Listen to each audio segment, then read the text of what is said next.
Hi guys, welcome back to my YouTube channel. Spoorthi Gowda YouTube ಚಾನಲ್ಗೆ ಸ್ವಾಗತ ಸುಸ್ವಾಗತ. ಸೊ ಇವತ್ತು ನಾನೊಂದು ಫುಡ್ ರೆಸಿಪಿನ ಶೇರ್ ಮಾಡ್ತಾ ಇದ್ದೀನಿ. ಏನಂತ ಅಂದರೆ ಇವತ್ತು ನಮ್ಮಲ್ಲಿ ಪೋರ್ಕ್ ತಂದಿದ್ದಾರೆ.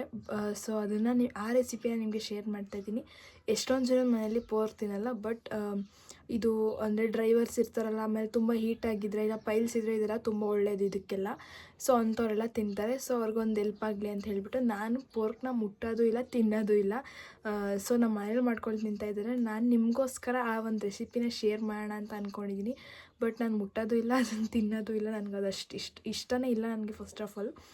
ಬಟ್ ನಮ್ಮ ಅತ್ತೆ ತುಂಬ ಚೆನ್ನಾಗಿ ಮಾಡ್ತಾರೆ ಆ ಪೋರ್ಕ್ ರೆಸಿಪಿನ ನಿಮ್ಮ ಜೊತೆ ಶೇರ್ ಮಾಡ್ಕೊಳ್ತೀನಿ. ಸೊ ಹೇಗಿತ್ತು ಅಂತ ನೀವು ಒಂದ್ಸಲ ಮನೇಲಿ ಟ್ರೈ ಮಾಡಿ ಕಮೆಂಟ್ ಮಾಡಿ ತಿಳಿಸಿ. ಸೊ ನಮ್ಮ ಅತ್ತೆ ಮಾಡೋ ಅಂತಹ ಈ ಒಂದು ರೆಸಿಪಿ ನಮ್ಮ ಮನೆಯವ್ರಿಗೆಲ್ಲ ತುಂಬಾ ಇಷ್ಟ. ಅಂದರೆ ಮಾಡ್ತಾ ಇರ್ಬೇಕಾದ್ರೆ ಬರೋ ಸ್ಮೆಲ್ಗೆ ನನಗೆ ತಿನ್ನಬೇಕು ಅನಿಸುತ್ತೆ. ಇನ್ಫ್ಯಾಕ್ಟ್ ನಾನು ತಿಂದೇ ಇರೋವಳಿಗೂ ಕೂಡ, ಬಟ್ ನನಗೆ ತಿನ್ನೋದಿಲ್ಲ. ಅಷ್ಟು ಚೆನ್ನಾಗಿ ಮಾಡ್ತಾರೆ. ಆಮೇಲೆ ಹೊರ್ಗಡೆ ಏನಾದರೂ ಪಾರ್ಟಿ ಎಲ್ಲ ಮಾಡಬೇಕಾದ್ರೆ ಅಕಸ್ಮಾತ್ ಏನಾದ್ರು ಪೋರ್ಕ್ ತಂದಿದ್ರೆ ಅದನ್ನು ಇಲ್ಲೇ ಮನೇಲೇ ರೆಡಿ ಮಾಡಿಸ್ಕೊಂಡು ಹೋಗಿ ಮಾಡ್ತಾರೆ. ಸೊ ತುಂಬಾ ಚೆನ್ನಾಗಿ ಮಾಡ್ತಾರೆ ಅವ್ರು ಮಾಡೋದು ನಮ್ಮ ಮನೆಯವ್ರಿಗೆಲ್ಲ ಇಷ್ಟ. ಸೊ ನಮ್ಮ ಅತ್ತೆ ರೆಸಿಪಿನ ನಿಮ್ಮ ಜೊತೆ ಶೇರ್ ಮಾಡ್ತೀನಿ. ಹೇಗಿತ್ತು ಅಂತ ನೀವು ಕೂಡ ಒಂದ್ಸರಿ ಟ್ರೈ ಮಾಡಿ ತಿಳಿಸಿ. ಸೊ ಇಲ್ಲಿ ನಾನಿವಾಗ 2.5 kg ರೆಡಿ ಮಾಡ್ಕೊಳ್ತಾ ಇರೋದು. ಅದಕ್ಕೆ 3 ಈರುಳ್ಳಿನ ತೊಗೊಂಡಿದ್ದೀನಿ. ಅದಾದಮೇಲೆ ಸ್ವಲ್ಪ ಬೆಳ್ಳುಳ್ಳಿನ ತೊಗೊಂಡಿದ್ದೀನಿ, ಶುಂಠಿನ ತೊಗೊಂಡಿದ್ದೀನಿ ಸ್ವಲ್ಪ. ಅದಾದಮೇಲೆ 7ರಿಂದ 8 ಹಸಿಮೆಣ್ಸಿನ್ಕಾಯಿ, ಹಾಗೆ ಮೆಣಸಿನ್ಕಾಳು ತೊಗೊಂಡಿದ್ದೀನಿ. ಖಾರಕ್ಕೆ ತುಂಬ ಚೆನ್ನಾಗಿರುತ್ತೆ. ಸೊ ಅದಾದಮೇಲೆ ಸ್ವಲ್ಪ ಕೊತ್ತಂಬರಿ ಸೊಪ್ಪು, ಹಾಗೆಯೇ ಪುದೀನ ಸೊಪ್ಪು. ಈ ಥರ ನೋಡಿ ಮನೆ ಮುಂದೆ ಹಾಕ್ಕೊಂಡ್ರೆ ನಿಮಗೆ ಹೆಲ್ತ್ ಬೆನಿಫಿಟ್ ಕೂಡ ಇರುತ್ತೆ ಮತ್ತು ಖರ್ಚು ಕೂಡ ಉಳಿಸ್ದಂಗೆ ಆಗುತ್ತೆ. ಸೊ ನೀವೇ ನೀರು ಹಾಕಿ ಬೆಳೆಸ್ಕೊಳ್ಳೋದ್ರಿಂದ ಯಾವುದೇ ಥರ ಔಷಧಿ ಏನು ಹೊಡೆದಿರಲ್ಲ. ಅದಾದಮೇಲಿಂದ ಇದು ಒಳ್ಳೆಯದು ಕೂಡ. ಸೊ ಈ ಥರ ನೀವು ಕೂಡ ಮನೆ ಮುಂದೆ ಹಾಕ್ಕೊಂಡ್ರೆ ನಿಮಗೂ ಕೂಡ ಹೆಲ್ಪ್ ಆಗುತ್ತೆ. ಸೊ ಅದಾದಮೇಲೆ ಪುದೀನ ಸೊಪ್ಪನ್ನ ಕಿತ್ಕೊಬಂದ್ಬಿಟ್ಟು ತೊಳೆದ್ಬಿಟ್ಟು ಅದನ್ನು ಸ್ವಲ್ಪ ಹಾಕ್ಕೊಳ್ತಾ ಇದ್ದೀನಿ. ಸೊ ಅದಾದಮೇಲೆ ಇದಕ್ಕೆ ಚಕ್ಕೆ ಲವಂಗನ ನೋಡಿ ಸ್ವಲ್ಪ ಹಾಕ್ಕೊಂಡಿದ್ದೀನಿ ನಾನು. 2.5 kg ಎಷ್ಟು ಬೇಕೋ ಅಷ್ಟನ್ನು ನಾನು ಇಲ್ಲಿ ಹಾಕ್ಕೊಂಡಿದ್ದೀನಿ. ನಿಮ್ಗೆ ಎಷ್ಟು ಬೇಕೋ ಅದ್ರ ಮೇಲೆ ಡಿಪೆಂಡು. ಸೊ ಅದಾದಮೇಲೆ ನಾನು ಒಂದು ಮಿಕ್ಸಿ ಜಾರ್ಗೆ ಹಾಕ್ಕೊಂಡು ಇದನ್ನೆಲ್ಲನೂ ಟ್ರಾನ್ಸ್ಫರ್ ಮಾಡ್ಕೊಳ್ತಾ ಇದ್ದೀನಿ. ಇದನ್ನೆಲ್ಲ ಪೂರ್ತಿ ನುಣ್ಣಗೆ ರುಬ್ಕೊಳ್ಬೇಕು. ಸೊ ಅದಾದಮೇಲೆ ಇನ್ನೊಂದು ಸ್ವಲ್ಪ ಬೇರೆ ಮಸಾಲೆನ ರುಬ್ಕೊಳ್ಬೇಕಾಗತ್ತೆ. ಸೊ ಇದನ್ನೆಲ್ಲ ಹಾಕ್ಕೊಂಡು ಫುಲ್ ನುಣ್ಣಗೆ ರುಬ್ಕೊಳ್ಬೇಕು. ಫುಲ್ ತರಿಯಾಗಿ ರುಬ್ಕೊಳ್ಬೇಡಿ, ಪೂರ್ತಿ ನುಣ್ಣಗೆ ರುಬ್ಕೋಬೇಕು. ಸೊ ಇಲ್ಲಿ ನೋಡ್ತಾ ಇರ್ಬೋದು, ನೀವು ಅಂಗಡಿ ಕಡೆ ತೊಗೊಂಡ್ರೆ ಸ್ವಲ್ಪ ಚೆನ್ನಾಗಿರಲ್ಲ, ಬಾರೆಲ್ಲ ಇರುತ್ತಲ್ಲ, ಜಾಸ್ತಿ ಬಾರನ್ನ ಹಾಕ್ಸ್ಕೊಂಡ್ರೆ ಕೂಡ ಚೆನ್ನಾಗಿರಲ್ಲ. ಈ ಥರ ನೀವು ಕಾಡಂದಿ ಮಾಂಸ ತೊಗೊಂಡ್ರೆ ತುಂಬಾ ಚೆನ್ನಾಗಿರುತ್ತೆ. ಅದು ಕಾಡಲ್ಲಿರೋದ್ರಿಂದ ಮಾಂಸ ಕೂಡ ಅಷ್ಟೇ ಚೆನ್ನಾಗಿರುತ್ತೆ. ಸೊ ಇದನ್ನು ತೊಳೆದು ಇಟ್ಕೊಂಡಿರಬೇಕು. ಅದಾದಮೇಲೆ ಇನ್ನೊಂದು ಮಿಕ್ಸಿ ಬೌಲ್ಗೆ ಕಾಯಿ ಮತ್ತು ಸ್ವಲ್ಪ ಕಡಲೆನ ಹಾಕ್ಕೊಂಡು ರುಬ್ಕೊಂಡು ಅದಕ್ಕೆ ಸ್ವಲ್ಪ ಹುಡಿನ ಹಾಕ್ಕೊಂಡು ರುಬ್ಬಿಟ್ಕೊಳ್ಬೇಕು. ಸೊ ನೋಡ್ತಾ ಇರ್ಬೋದು, ನಾವು ಒಲೆಯಲ್ಲಿ ಮಾಡ್ತಾಯಿದ್ದೀವಿ. ಮನೇಲಿ ಗ್ಯಾಸ್ ಇರೋದ್ರಿಂದ ಅಲ್ಲೆಲ್ಲೂ ಮಾಡಲ್ಲ, ಮನೆ ಒಳಗಡೆ ಹೋಗಂಗಿಲ್ಲ ತಿಂದ್ಬಿಟ್ಟು, ಅದಕ್ಕೋಸ್ಕರ. ಸೊ ಅದಾದಮೇಲೆ ಒಂದು ಪಾತ್ರೆಗೆ ಇಟ್ಬಿಟ್ಟು ಅದನ್ನೇ ಚೆನ್ನಾಗಿ ನೀರೆಲ್ಲ ಸುಂಡೋಗಬೇಕು, ಆ ಥರ ಬೇಯಿಸ್ಕೊಳ್ಬೇಕು. ಅದಾದಮೇಲೆ ಅದಕ್ಕೆ ಫಸ್ಟ್ ರುಬ್ಬಿಟ್ಕೊಂಡಿರೋಂಥ ಹಸಿ ಮಸಾಲೆ ಹಾಕ್ಕೊಂಡು ಅದಕ್ಕೆ ಸ್ವಲ್ಪ ಉಪ್ಪು ಹಾಕ್ಕೊಂಡು ಕೆಟ್ಟ ನೀರು ಹೋಗೋವರೆಗೂ ಚೆನ್ನಾಗಿ ಬೇಯಿಸ್ಕೋಬೇಕು. ಅದನ್ನು ಬೇಯಿಸೋಕೆ ಇಟ್ಕೊಂಡು ಅದಾದಮೇಲೆ ನಾನು ತಿನ್ನಲ್ಲ ಅಂತ ಹೇಳ್ಬಿಟ್ಟು ಚಿಕನ್ ಮಾಡ್ಕೊಳ್ತಾ ಇದ್ದೋ.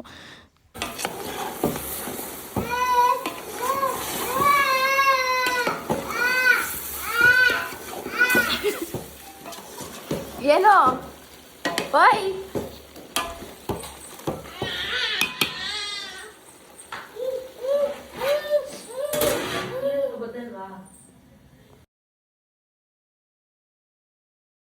ದೆನ್ ಅದು ಹಸಿ ನೀರೆಲ್ಲ ಹೋದ್ಮೇಲೆ ನಾವು ಏನು ಹುಡಿನೂ ಕಾಯಿನೂ ರುಬ್ಬಿಟ್ಕೊಂಡಿದ್ವಲ್ಲ ಆ ಮಸಾಲೆನ ಹಾಕ್ಬಿಟ್ಟು ಸ್ವಲ್ಪ ನಿಮ್ಗೆ ಎಷ್ಟು ಬೇಕೋ ಅಷ್ಟು ನೀರು ಹಾಕ್ಕೊಂಡು ಮಿಕ್ಸ್ ಮಾಡ್ಕೋಬೇಕು. ಉಪ್ಪು ಖಾರ ಹಾಕಿ ನೋಡಿಕೊಂಡ್ರೆ ಅಷ್ಟೇ ರೆಡಿ ಆಯಿತು. ತುಂಬಾ ಚೆನ್ನಾಗಿರುತ್ತೆ. ಒಮ್ಮೆ ಟ್ರೈ ಮಾಡಿ ನೋಡಿ ಹೇಗಿತ್ತು ಅಂತ ಕಮೆಂಟ್ ಬಾಕ್ಸಲ್ಲಿ ಕಮೆಂಟ್ ಮಾಡಿ ತಿಳಿಸಿ.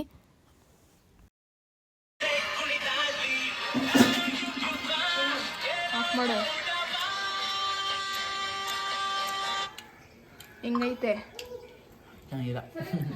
ನೀ ಹೇಳು, ನಿಮ್ಮ ಅಮ್ಮ ಮಾಡಿರೋದು ನಾನಲ್ಲ, ಹೇಳು ಬೇಗ. ನೀಟಾಗಿ ಹೇಳ್ಬೇಕು ನಾವೇ. Super, fantastic. ಇವಾಗ ಅಮ್ಮನ ಮಾಡಿರೋದು ನೋಡ್ಕೊ ಎಲ್ಲ ಮಾಡ್ತಾರೆ. ಅವಾಗ ಚೆನ್ನಾಗಿಲ್ಲ ಅಂದರೆ ನಿನಗೆ ಬೈತಾರೆ. ಅದಕ್ಕೆ ಚೆನ್ನಾಯ್ತಾ?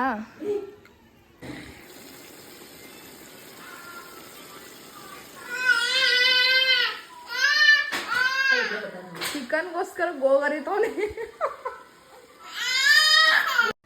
ನೋಡ್ತಾ ಇರ್ಬೋದು ಎಷ್ಟು ಸಖತ್ತಾಗಿದೆ ಅಂತ ಹೇಳ್ಬಿಟ್ಟು. ತುಂಬಾ ಚೆನ್ನಾಗಿತ್ತು. ಮನೇಲೆಲ್ಲರೂ ಕೂಡ ತಿಂದರು.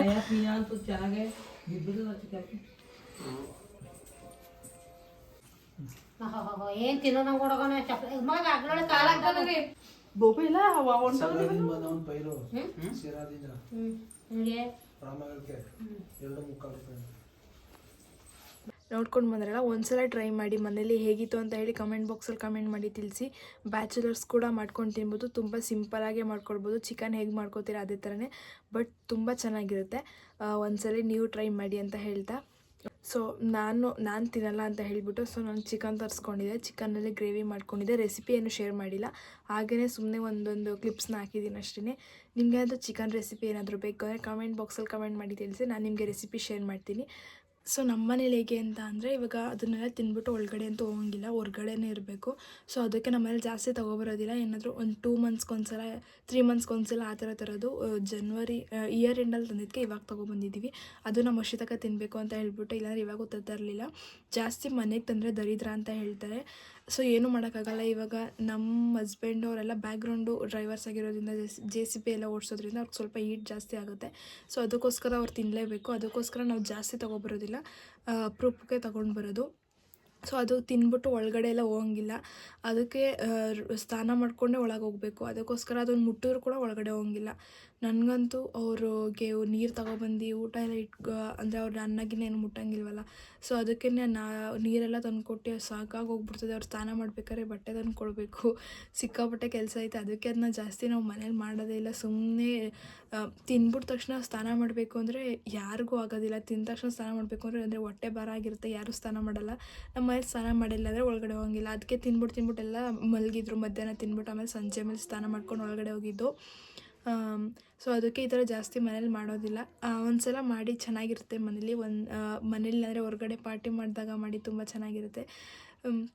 ಸೊ ಅದಕ್ಕೋಸ್ಕರ ನಾವು ಸೌದೆ ಒಲೆಯಲ್ಲಿ ಮಾಡೋದು. ಅಂದರೆ ಗ್ಯಾಸ್ ಎಲ್ಲ ಮಾಡಿದ್ರೆ ಅಲ್ಲೆಲ್ಲ ತೊಳಿಬೇಕು ಅಂತ ಹೇಳ್ಬಿಟ್ಟು ಸೌದೆ ಒಲೆಯಲ್ಲಿ ಮಾಡಿದ್ರೆ ತುಂಬ ಟೇಸ್ಟ್ ಚೆನ್ನಾಗಿರುತ್ತೆ. ಯಾಕಂತ ಅಂದರೆ ನೀವು ನೋಡಿರ್ಬೋದು, ಹಳೆ ಕಾಲದಲ್ಲೆಲ್ಲ ಈ ಥರ ಗ್ಯಾಸು ಆ ಥರ ಯಾವುದೂ ಇರಲಿಲ್ಲ.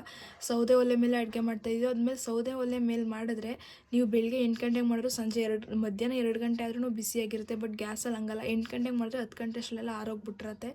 ಸೊ ಒಲೆಯಲ್ಲಿ ಮಾಡೋದು ಹೆಲ್ತ್ ಬೆನಿಫಿಟ್ಸ್ ಕೂಡ ಇದೆ. ಅದಾದಮೇಲೆ ಬಿಸಿಯಾಗಿ ಕೂಡ ಇರುತ್ತೆ, ಯಾವುದೇ ಖರ್ಚು ಕೂಡ ಇರಲ್ಲ. ಗ್ಯಾಸ್ ಚಾರ್ಜ್ ಅಂತೆ ಅದಂತೆ ಇದಂತೆ ಇದೆ. ತುಂಬ ಆಗಿನ ಕಾಲದಲ್ಲೆಲ್ಲ ಯೋಚನೆ ಮಾಡೇ ಮಾಡ್ತಿದ್ರು. ನಾವು ಸ್ವಲ್ಪ ಟೆಕ್ನಾಲಜಿ ಇಂಪ್ರೂವ್ ಆದಂಗೆಲ್ಲ ನಮ್ಮ ಕೆಲಸ ಕಮ್ಮಿ ಆಗಲಿ ಅಂತ ಹೇಳ್ಬಿಟ್ಟು ನಾವು ಮಾಡ್ಕೊಳ್ಳೋದು ಅಷ್ಟೇ. ಈಗಲೂ ಕೂಡ ಅಷ್ಟೇ, ನಮ್ಮ ಮನೇಲಿ ಒಲೆಯಲ್ಲೂ ಮಾಡ್ತಾರೆ, ಗ್ಯಾಸಲ್ಲೂ ಮಾಡ್ತಾರೆ. ನನಗೆ ಒಲೆ ಹಚ್ಚಕ್ಕೆ ಬರಲ್ಲ ಅಂತ ಹೇಳ್ಬಿಟ್ಟು ನಾನು ಗ್ಯಾಸಲ್ಲಿ ಮಾಡ್ತೀನಿ. ಬಟ್ ನಮ್ಮ ಅತ್ತೆ ಅಡುಗೆ ಮಾಡಿದ್ರೆ ಒಲೆಯಲ್ಲೂ ಕೂಡ ಇವಾಗಲೂ ಅಡುಗೆ ಮಾಡ್ತಾರೆ. ಜಾಸ್ತಿ ಜನ ಆಳು ಬಂದಿದ್ರೆ ಅವಾಗೆಲ್ಲ ಒಲೆಯಲ್ಲೇ ಮಾಡೋದು ನಾವು. ತುಂಬ ಚೆನ್ನಾಗಿರುತ್ತೆ. ನಮ್ಮ ಕಡೆ ನಮ್ಮ ಅಪ್ಪ ಅಮ್ಮನ ಮನೆ ಕಡೆ ಜಾಸ್ತಿ ನಾವು ಈಗಿನ ಕಾಲದಲ್ಲಿ ಒಲೆ ಇರೋದು ನೋಡೇ ಇಲ್ಲ. ನಾನು ಇಲ್ಲಿ ಬಂದಮೇಲೆ ಒಲೆ ನೋಡಿದ್ದು. ಈಗಲೂ ಒಲೆಯಲ್ಲಿ ಅಡುಗೆ ಮಾಡ್ತಾರೆ ಅನ್ನೋ ಥರ. ಸೊ ಅದು ಕೂಡ ಚೆನ್ನಾಗಿರುತ್ತೆ. ಊಟನೂ ಕೂಡ ಅಷ್ಟೇ ಚೆನ್ನಾಗಿರುತ್ತೆ ಅದ್ರ ಮೇಲೆ ಮಾಡಿದಾಗ. ಸೊ ಇವಾಗ ಡ್ರೈವರ್ಸ್ಗಳಿರ್ತಾರೆ, ಅದಾದಮೇಲೆ ಜಾಸ್ತಿ ಹೀಟ್ ಆಗಿದ್ದರೆ, ಅಕಸ್ಮಾತ್ ಇವಾಗ ಪೈಲ್ಸ್ ಇರೋರು ಇದಕ್ಕೆ ತುಂಬಾ ಒಳ್ಳೆಯದು ಪೋರ್ಕು. ಒಂದ್ಸಲ ಮನೇಲಿ ಮಾಡ್ಕೊತೀನಿ. ಪೋರ್ಕ್ ತಿಂದರೆ ಪೈಲ್ಸ್ ಇರೋರಿಗೆಲ್ಲ ಅದು ಸ್ವಲ್ಪ ತಂಪಾಗುತ್ತೆ. ಮತ್ತು ಜಾಸ್ತಿ ಹೀಟ್ ಇದ್ದರೆ, ಮತ್ತು ಡ್ರೈವರ್ಸ್ ಎಲ್ಲ ಜಾಸ್ತಿ ಹೀಟ್ ಇರೋದಲ್ಲ, ಅವ್ರಿಗೂ ಕೂಡ ಇದು ತುಂಬಾ ತಂಪು ಅಂತಲೇ ಹೇಳ್ತೀನಿ. ಸೊ ಮನೇಲಿ ನೀವು ಕೂಡ ಒಂದ್ಸಲ ಟ್ರೈ ಮಾಡಿ, ಹೇಗಿತ್ತು ಅಂತ ಕಮೆಂಟ್ ಮಾಡಿ ತಿಳಿಸಿ. ಸೊ ಈ ವ್ಲಾಗ್ ನಿಮಗೆ ಇಷ್ಟ ಆಗಿದ್ರೆ ಲೈಕ್ ಮಾಡಿ, ಶೇರ್ ಮಾಡಿ, ಕಮೆಂಟ್ ಮಾಡಿ ಅಂತ ಹೇಳ್ತಾ subscribe my channel. Okay, bye.